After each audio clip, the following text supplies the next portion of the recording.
Hit TV YouTube channels లో మీ వ్యాపార ప్రకటనలకు మరియు ప్రమోషనల్ ఇంటర్వ్యూస్ కోసం వెంటనే సంప్రదించండి. నమస్తే.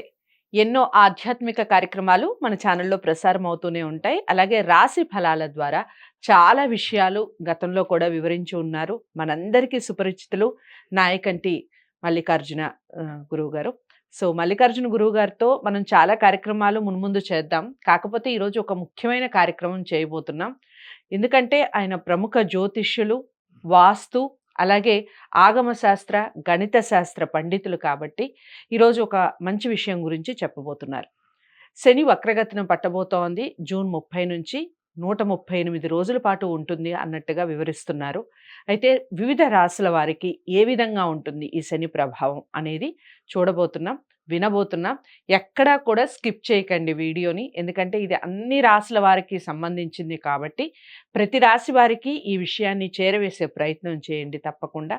ఇక గురువుగారు చెప్పేటటువంటి పరిహారాలు ఏవైతే ఉన్నాయో తూచా తప్పకుండా పాటించండి, నోట్ చేసుకోండి. డౌట్స్ ఏమన్నా ఉంటే కామెంట్ బాక్స్లో తెలియజేయండి. లేదు గురువుగారిని మేము కలవాలి అనుకుంటున్నామంటే స్క్రీన్ మీద కనపడే నెంబర్కి కాల్ చేయండి. నమస్కారం గురువు. నమస్కారం. గురుగారు, ఇక తదుపరి రాశి మకర రాశి. మకర రాశి వారికి ఏ విధంగా ఉందండి ఈ శని వక్రగతి అనేది? ఓం శ్రీ గురుభ్యో నమః. మకర రాశి వాళ్ళకు వచ్చే గ్రహస్థితి మనం చూసినట్లయితే శని వక్రగతి అంటే శని రెట్రోగ్రేడ్లో ఉండటం వల్ల కొన్ని రాశులకి మంచి చెడుల యొక్క మిశ్రమ ఫలితాలు వచ్చే అవకాశాలు ఒకటి ఉంటాయి. అంటే మకర రాశి వాళ్ళకి ఏమిటి అని అంటే ఇప్పుడు మకరం కుంభం ద్వితీయ స్థానంలో శని యొక్క సంచారం ఉంటుంది.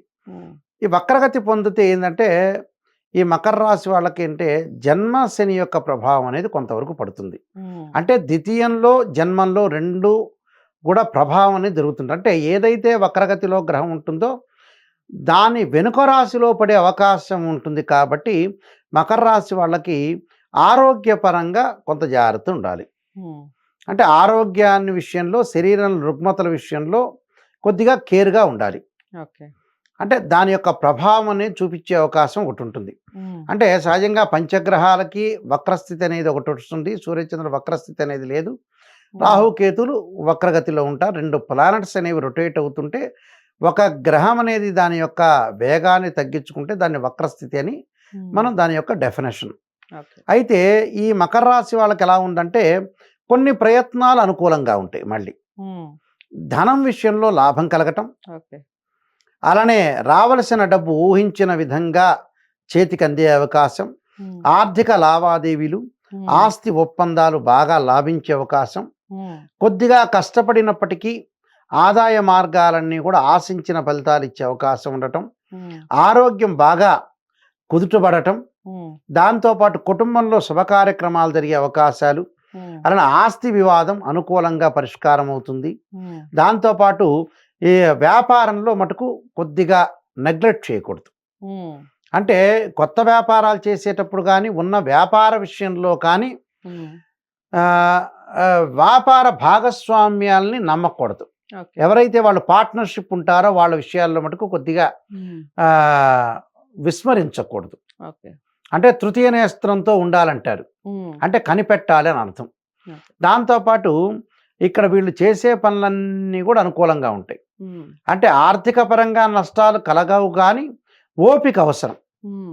ఓపికతో పాటు ప్రయత్నాలు తలపెట్టిన ప్రయత్నాలన్నీ కూడా అనుకూలంగా ఉండే అవకాశం, మానసికంగా ఒత్తిడి కలిగే అవకాశాలు, ఇళ్ల యొక్క ప్రయత్నాలు సఫలీకృతం కావటం, అన్నదమ్ముల మధ్యలో అక్క చెల్లెల మధ్యలో అనుబంధం పెరగటం, తీర్థయాత్రలు పుణ్యక్షేత్రాలకు వెళ్ళటం, సంతానం ద్వారా శుభవార్తలు, తల్లి యొక్క మద్దతు, తల్లి తరఫు నుంచి బంధువుల యొక్క మద్దతు లభించే అవకాశాలు ఉండటం, ఒకటి అడ్డంకులు తొలగిపోయే అవకాశం ఉంటాయి.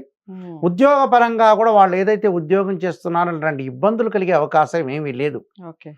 ఇబ్బందులు కలిగే అవకాశం అనేది లేదు కానీ మానసికంగా కొంత ఒత్తిడికి గురయ్యే సూచనలు ఎక్కువగా ఉంటాయి.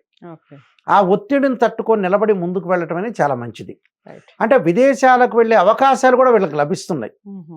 అంటే విదేశాలు అబ్రాడ్ వెళ్ళటానికి అవకాశం అనేది కొద్ది వరకు లభించే అవకాశం అనేది ఒకటి ఉంటుంది. అంటే పరిపూర్ణంగా ఇన్కంప్లీట్లో ఉంటుంది కానీ సూచనలు మిగులుతాయి. వీళ్ళకి సూచించే అవకాశాలు ఉంటాయి. వెళ్ళే అవకాశాలు కూడా అంటే ఒక పిక్చర్కి వచ్చే క్లారిటీ వచ్చే అవకాశాలు ఎక్కువ ఉంటాయి. అందువల్ల ఇలాంటివన్నీ ఆఫీసులో విజయము, వ్యాపార పరంగా అనుకూలంగా ఉండటం, విద్యార్థులు మంచి ఉత్తీర్ణత సాధించే అవకాశం ఉంటుంది. ధనపరంగా ఇబ్బందులు లేకుండా విజయం సాధించే అవకాశం ఉంటుంది. గతంలో ఎవరైతే డబ్బులు ఇవ్వాలో అలాంటి వ్యక్తులు మొండి బాకీలు కూడా వసూలయ్యే అవకాశాలు, బ్యాంకు లోన్లు వచ్చే అవకాశాలు మెండుగా ఉంటాయి. అంటే ఇవన్నీ కూడా వాళ్ళకు అనుకూలమైన పరిస్థితులు వచ్చే అవకాశాలే ఎక్కువగా ఉంటాయి. రైట్. కానీ మానసిక స్థితి అనేది చాలా జాగ్రత్తగా ఉంచుకోవాలి. అంటే మానసిక స్థితి, శరీరంలో రుగ్మతలు, స్కిన్ సంబంధించిన అలర్జీలు, గైనకి సంబంధించిన ఇష్యూస్, ప్రాబ్లమ్స్ రాకుండా ఇలాంటి విషయాల్లో మటుకు కొద్దిగా దృష్టి పెట్టి ముందుకు వెళ్ళాలి. ఆ దృష్టి పెట్టడం వల్ల ఏంటంటే మనకు మంచి జరిగే అవకాశాలు ఎక్కువ ఉంటాయి. అంటే మధ్యవర్తిత్వం కూడా వహించకూడదు. మధ్యవర్తిత్వం వహించడం ఒకటి, అనుకున్న తగుదనమ్మా అని నేను అనుకొని ముందుకు వెళ్ళడం అనేది మంచిది కాదు. అలాంటి విషయాల్లో కొద్దిగా తొందరపాటు నిర్ణయాలు అయితే తీసుకోకూడదు. మకర రాశి వారు ఎలాంటి పరిహారాలు చేసుకోవాలో చెప్పండి గురువుగారు. మకర రాశి వాళ్ళు వచ్చేటప్పటికల్లా అమ్మవారి యొక్క భక్తి శ్రద్ధలతో కొలవాలి. కాత్యాయనాయుధ్యే కన్యాకుమారి ధీమహే తన్నో దుర్గి ప్రచోదయాత్ అనే మంత్రాన్ని అమ్మవారి యొక్క కుంకుమార్చన చేయటం, అలానే లక్ష్మీదేవిని ఆరాధన చేయటం వల్ల కూడా వీళ్ళకి మంచి ఫలితాలు వస్తాయి. అలానే ఆరోగ్యం బాగుపడటానికి శరీరే జర్జరీభూతే వ్యాధిగ్రస్తే కలేబరే ఔషధం జాహ్నవీతోయం వైద్యో నారాయణ హరి అనే మంత్రాన్ని చక్కగా చదువుకోవటం, దాంతోపాటు త్రయంబక మిజామహే సుగంధిం పుష్టివర్ధనం అనే మంత్రాన్ని కూడా చదువుకోవటం వల్ల వీళ్ళకి ఆరోగ్యపరంగా బాగుంటుందమ్మా. మకర రాశి వారు తూచా తప్పకుండా ఇప్పుడు పరిహారాలు ఏవైతే చెప్పారో, ఎలాంటి మంత్రాలు అయితే చెప్పారో వాటిని తూచా తప్పకుండా పఠించే ప్రయత్నం చేయండి. పరిహారాలని కూడా తూచా తప్పకుండా చేసే ప్రయత్నం చేయండి. ఇంకా డౌట్స్ ఏమన్నా ఉంటే కామెంట్ బాక్స్లో తెలియచేయండి.